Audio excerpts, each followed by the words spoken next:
The monkey's dilemma, how many of you wonder, what in the heck does that mean? Tiffany, how do they catch monkeys? Okay, so they drill a hole, they bore a hole in a tree or log or something, they hollow out the inside. The monkey, they put the monkey's absolute favorite food in there. When the monkey comes and reaches their hand in the hole and they grab onto the peanuts, they can put their hand in when they don't have a fist, but as soon as they put a fist around the peanuts, they can't get their hand out anymore. They hold on for their dear life to the peanuts. The interesting thing is you could put other food out in front of them, just a foot out of their reach. You could put an entire banquet table in front of them, and the monkeys won't let go of the peanuts. Why do you suppose that's so? What do you suppose is driving the monkey's behavior in that case? On the most fundamental level, they won't let go of the peanuts because they're afraid of starving to death. They're afraid of starving to death. They have them in their hands. They're afraid of starving to death. So rather than let go of the peanuts, what they'll do is they will hold on for dear life. If the hunters don't come back, guess what will happen? They'll starve to death. They'll starve to death. Tonight, what we're going to be talking about is how we do that. So as I've gone out and worked with hundreds or thousands of individuals and business owners all over the country, one of the things that I've seen consistently is most of us have peanuts that we've grabbed a hold of in life that we don't let go of. We hold on to them for dear life because we don't know any better. We can have the banquet of life sitting right out in front of us and we won't let go because we have something in our hands that we know, at least we know what the outcome is. It's terrifying often to let go of those. In the monkey's case, if they hold on long enough, the peanuts will get rotten. Okay, they'll get rotten and moldy. They're not even edible anymore, and the monkeys will still continue to hold on to them. I'll tell you that here's, from my experience, the biggest moldy peanuts that people have is when they're in things that on a 1 to 10 scale, they're in something that's a 7 or an 8. Those are moldy peanuts. When it's a 7 or an 8 because it's okay. It's not horrible, it's okay. And the fear is that if I let go of this, I might end up with something that's a 5 or a 6, or I might end up with a 3. And so I hold on to things that aren't working the way that I know that I want them to. They're not working that great, but I hold on anyway. Okay? In this case, let's talk about moldy peanuts. So a job could be one. Holding on to a job that's not working. Anything else? Excuses. My excuses, okay. My stories, my excuses, my ego. Okay, my past could be moldy peanuts, absolutely. My circumstances. Being right could be a moldy peanut. Why do we hold on to those? We're comfortable. Sometimes are we even uncomfortable holding on to these? When we have bad communication styles, or communication styles that don't work very well, is that comfortable? Or is there a lot of conflict, usually a lot of frustration? So here's kind of where we're gonna talk about tonight, is how to get through this. How many of you right now as I'm talking, you recognize something about your life that you could see it being a moldy peanut?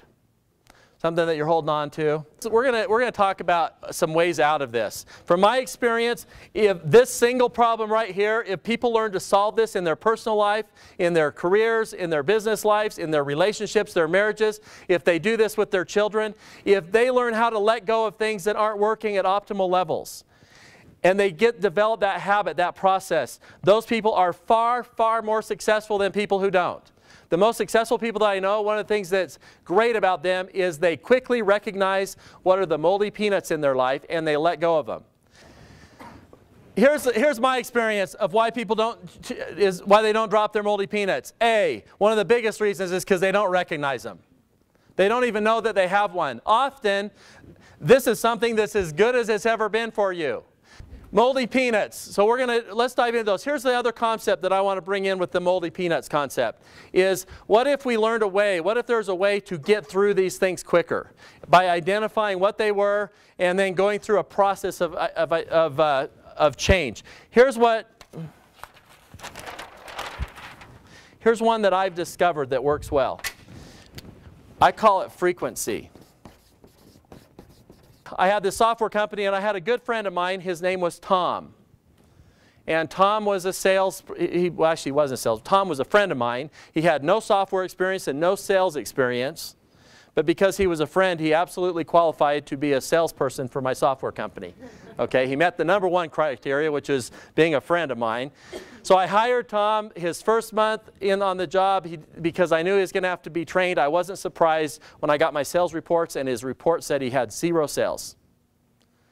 I didn't even bat an eye. I thought, he's learning our software, not a big deal. At the end of 2 months, Tom still had 0 sales on the sales report. And I was a little bit concerned, but I thought, it's taken him longer than I thought it would to become a sales guy. At the end of 3 months, Tom had 0 sales. And for the first time after 3 months, I stopped him in the hall and said, hey, dude, I noticed you haven't got any sales yet. What's going on? And he said, you know what? I've got a lot of stuff in the pipeline. Next month is great. I'm going to have a lot of sales next month. And I said, because I was an excellent manager, I said, cool. That's awesome. That's what I'm looking for. At the end of 4 months, guess how many sales Tom had? 0. He had 0 sales. And I stopped him in the hallway again. He said, I got this one really big deal I'm working on, but the guy's wife went in the hospital, and it got pushed into next month. This is a big deal, though, and we're going to make a lot of money on that deal. And I said, because I'm an excellent manager, cool. That's my word, by the way. Cool. And he said, and so at the end of 5 months, 0 sales. 6 months, 0 sales. At 6 months, I decided in my head, I remember consciously making the decision saying, you know what, I made a mistake. I made a mistake. Tom was a bad hire, was not a good sales guy. And I kept him on because it was middle of October and there's no way I could let my friend go right before the holidays. So I kept him on because next month was Thanksgiving and the month after that was Christmas. And sometime about mid-February, after 10 months of 0 sales, I finally called Tom in my office and said, you know what, this isn't working. In this case, I had a 10-month frequency.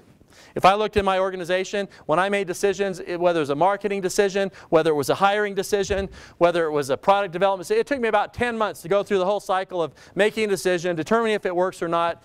We make too many decisions. Most of them don't work the way we think they're going to work. Most of them do not turn out the way we expect them to turn out.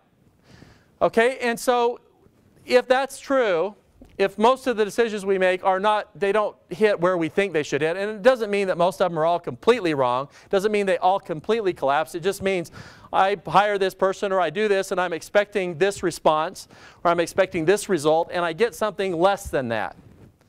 And then the question comes, now what do I do? If I have this thing that's going on with my wife, that we have this missing communication, if I wait 10 months between responding a different way to see how it works, over 5 years I could test 6 things to see if there's one that works better. Okay? What if I could take my frequency in life though and I could increase it? What if I made it faster? What if I got it down to a 1-month frequency instead of a 10-month frequency? Over that same 5-year period, how many different things could I attempt or could I see if they work in my life? 60, 6 or 60. Now, which one of those people is going to be more successful? 60. Every time. How much more successful? 10 times. There's one of my favorite stories about this is Thomas Edison. Thomas Edison had a fantastic, incredible frequency. When he was asked, he wrote in his memoirs, in his journal, that when he went to invent the electric light bulb, he had this vision of what the electric light bulb would be. He said that he spent over 10,000 attempts in inventing the electric light bulb.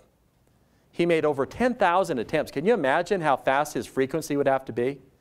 I mean, literally, it'd have to be minutes. Take him minutes of saying, that didn't work, that didn't work, that didn't work, that didn't work, that didn't work, that didn't work, 10,000 times.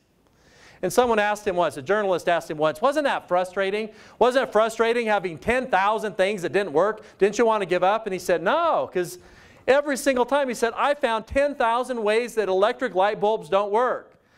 Every time I found a way that they didn't work, I knew I was one step closer to finding a way that they did. And it was simply a matter of going through 10,000 attempts before he finally found one that worked. Was that one way worth the 10,000 attempts? Sure, it changed humanity.